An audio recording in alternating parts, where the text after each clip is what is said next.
Hola, yo soy Cristina Rodríguez, soy mujer trans y bueno, mis pronombres son ella, she, her. Y bueno, frente a la primera pregunta de cómo ha sido tu proceso de resistencia desde el cuerpo y la importancia y qué importancia ha tenido en tu construcción discursiva como sujeta, ¿tiene alguna experiencia en particular que quisieras compartir sobre este tema vinculada con tu militancia? Bueno, yo creo que efectivamente este ejercicio pues, que he venido desarrollando durante los últimos años es supremamente importante. Primero porque pues, ha sido un proceso de autorreconocimiento, un ejercicio de empoderamiento, un ejercicio de conocer mis derechos, de conocer personas pares, ¿sí?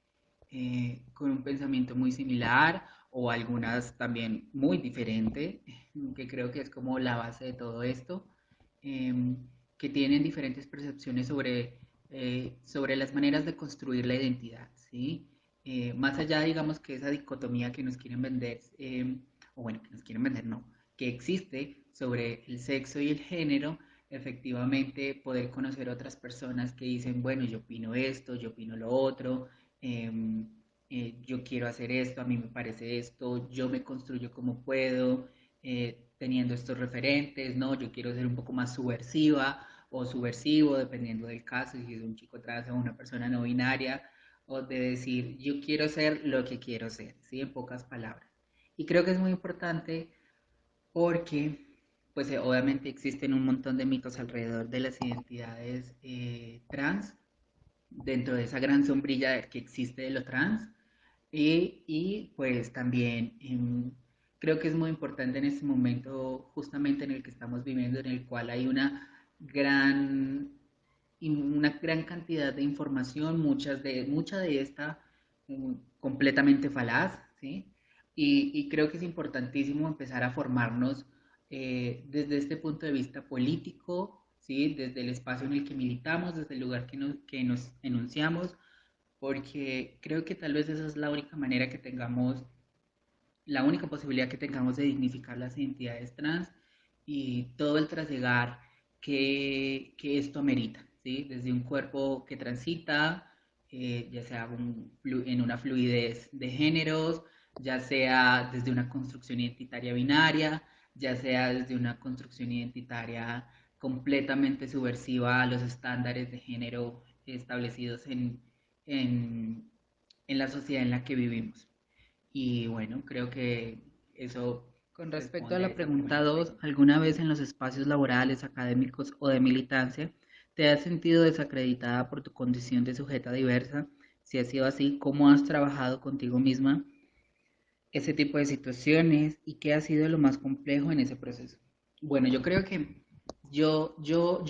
como Cristina Rodríguez, como mujer trans, como una persona que ha iniciado un tránsito desde hace varios años, que digamos corresponde, su construcción identitaria corresponde de pronto a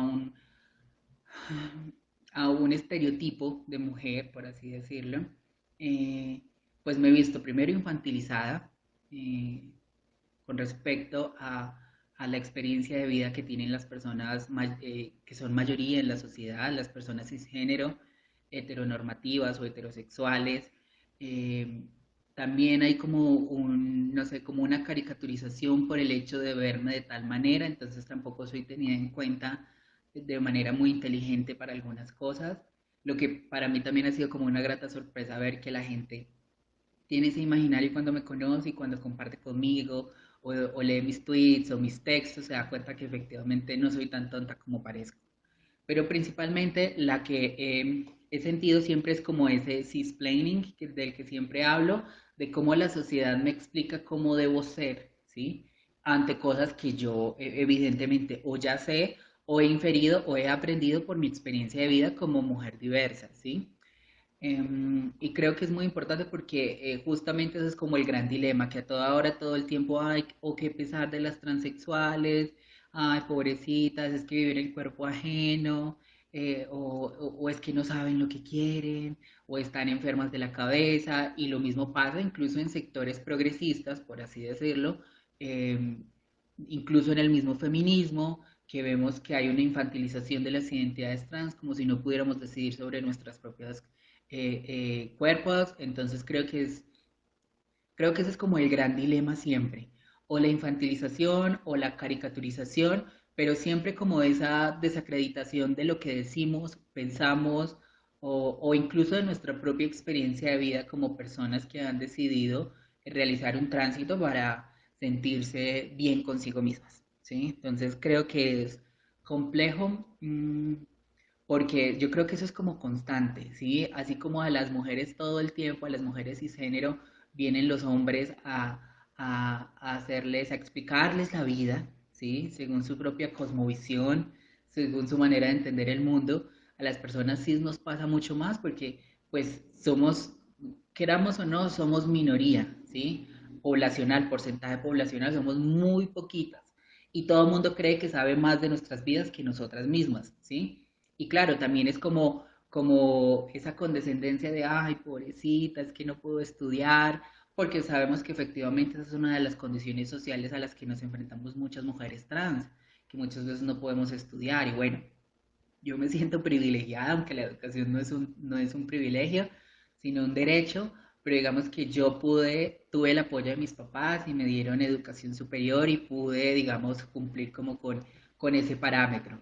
Pero muchas de mis compañeras seguramente no han tenido ni la oportunidad de terminar una secundaria y fueron arrojadas a la calle. Y que vuelvo y digo, tampoco es como de, ay, pobrecita, no estudio. No, efectivamente su experiencia de vida también es válida, pero a partir de esta configuración, pues se generan una serie de mitos alrededor de las personas que no estudian, y mucho más si eres trans y si eres trabajadora ¿Alguna vez sexual, descubriste, etcétera, has etcétera. descubierto que sí siguen presentes en ti algunos prejuicios discriminatorios que se suponen, se contradicen con tu posición política, proceso de constructivo? Si ha sido así, ¿cómo has interpretado los pensamientos, emociones vinculados a estos prejuicios y cómo has enfrentado esta situación? Bueno, yo creo que eso es completamente normal. Creo que ese proceso, primero, y es algo que he puesto últimamente en mis redes sociales, efectivamente, si esta es una sociedad machista, donde más del 50% de la población es de mujeres cisgénero, eh, y aún así las mismas mujeres y el resto de la población hemos naturalizado una serie de expresiones machistas, una serie de comportamientos, actitudes que obviamente afectan a las mujeres. ¿Cómo no vamos a ser una sociedad transfóbica si las personas trans somos una minoría? ¿Sí? No hay un conteo real, no hay un dato absoluto, un dato estadístico, pero volvemos a lo mismo, es una equivalencia real. Si somos machistas, cuando más del 50% de la población lo es, son mujeres, imagínate el hecho de ser trans en una sociedad como esta.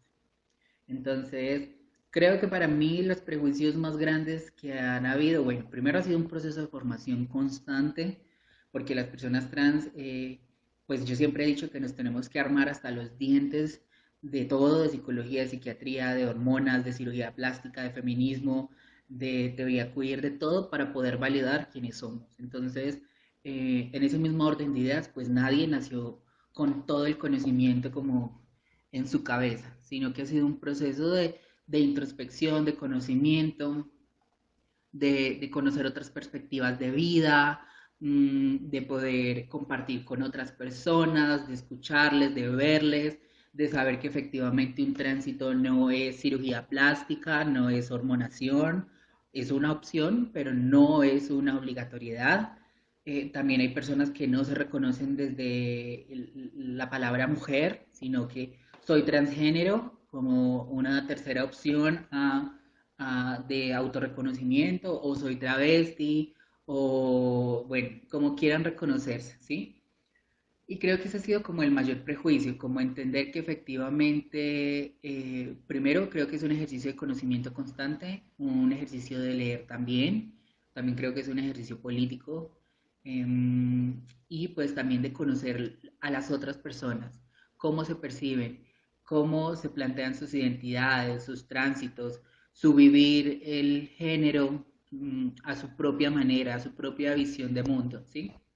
Y creo que es supremamente importante porque Incluso es algo que está pasando ahora en el feminismo, que pareciera que todo fueran definiciones rígidas, inamovibles, que no estuvieran sujetas pues específicamente a cambio. Entonces, creo que ese ha sido como mi mayor prejuicio, ver que efectivamente esas nociones rígidas que tenemos sobre la vida, sobre el género, sobre las identidades no son específicamente las reales, no son las que vemos en los libros, no son las mismas que vemos en los espacios de contexto donde compartimos con personas diversas, donde la experiencia humana es mucho más enriquecedora que la que aparece en los textos. Y pues que al ver tanta diversidad de opiniones y toda la información que se ha desatado alrededor de los temas trans, pues es importante. ¿Cuál ha sido la reflexión más importante que te ha dejado tu militancia frente a la otra edad? Llámese no solo sujeta, sino también animales y otro tipo de entidades vivas e inertes. Bueno, yo creo que ese es un aprendizaje que seguramente vamos a llevar también hasta el final de nuestros días, de entender que ese otro también es un animal consciente, también es un ser vivo que merece respeto y que hay que dignificarse, ¿sí? Y más allá de un bien pensantismo, como se plantea actualmente, por ejemplo en el caso del veganismo y toda esta cultura de respeto a la diversidad, a los animales, a las plantas, es muy importante porque también es entender que efectivamente no somos sujetos, seres humanos, ¿sí? Sino que efectivamente también es un respeto por la vida, como una filosofía de vida por respeto a las plantas, a los animales, a la dignidad que merecen, ¿sí? Y creo que es obviamente muy difícil porque estamos en una sociedad patriarcal, capitalista, donde efectivamente los sistemas de producción en las diferentes industrias que existen en el mundo, pues se alimentan de o de animales o de su uso comercial, de sus pieles, de su carne, etcétera, etcétera, ¿sí? Y creo que es muy importante empezar a entender ese sujeto, ese objeto, por así decirlo, como un sujeto, como el otro, ¿sí? No solo también dignificar la condición humana, la dignidad que merecen todos los seres humanos, sino también esos animales que tal vez no tienen o la voz, que no pueden, pues efectivamente no son mutantes. Entonces, creo que es muy importante porque creo que es como agrandar el espectro, ¿sí? Y creo que tiene que ir también mucho como con esa constitución política que tenemos desde lo personal, desde lo que hacemos en el día a día, de lo que planteamos para un futuro mejor, que vaya como alineado con esos objetivos del milenio. Entonces, creo que es muy importante empezar a entender ese otro o ese otro o ese otro a un espectro mucho más amplio, donde efectivamente los animales, la naturaleza, los seres humanos estén en un mismo nivel, ¿sí? Efectivamente, sí, y creo que también ese es como el gran reto, porque pues si los seres humanos aún no hemos logrado esa equidad, ¿sí? Pues con los animales va a ser mucho más complejo, pero pues creo que ahí vamos, cada vez vemos que hay personas con ideas completamente radicales al sistema en el que estamos y vemos que cada vez son más esas personas que están como en ese centro, ¿sí? Y que como que pasan a esa idea progresista de respeto a la dignidad humana, a los seres humanos, al otro. Entonces creo que es muy importante, ¿sí?